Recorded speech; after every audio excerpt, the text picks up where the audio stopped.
অনেক অসুস্থ আসিয়ার মা, ঠিকমতো কথা বলতে পারছেন না, অজ্ঞান হচ্ছেন বারবার। হিটু শেখ তো এর আগেও আমাদের বাড়িতে বেশ কয়েকবার এসেছে, কিন্তু সেটা আমরা কখনোই বুঝতে পারিনি যে তার ভেতরে এরকম একটা নরপশু আছে। নতুন এক সাক্ষাৎকারে আসিয়ার মা এবার কি বলছে, কাঁদতে কাঁদতে তার শারীরিক অবস্থাও কতটা অবনতির দিকে চলে গেছে এ বিষয়ে কান্না করতে করতে কথাগুলো বলছিলেন আসিয়ার মা। তাই বিশদে জানতে সম্পূর্ণ ভিডিওটি আমাদের সাথেই দেখুন। আসিয়া না ফেরার দেশে পাড়ি জমিয়েছে আজকে 8 দিন হয়ে গেল।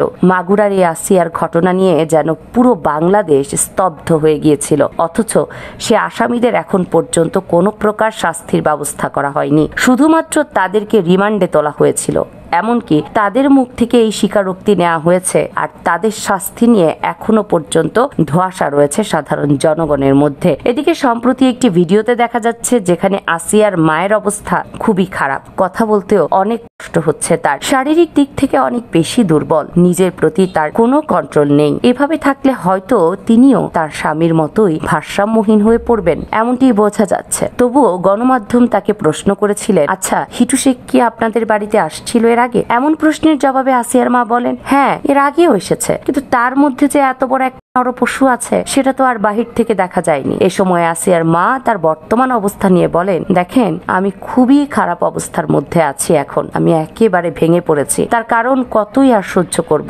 আপনার মা যদি আপনার বোনের এরকম করুণ দৃশ্য সামনে থেকে দেখতো তাহলে কি তিনি ঠিক থাকতে পারতেন?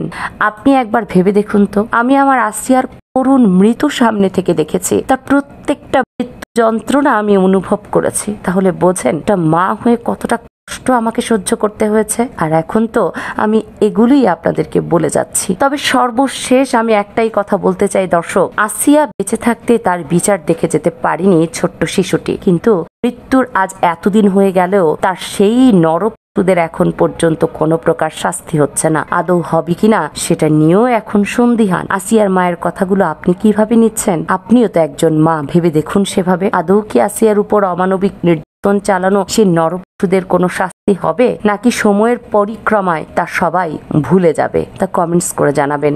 কামরুন নাহার রাখি, কেএনআর মিডিয়া।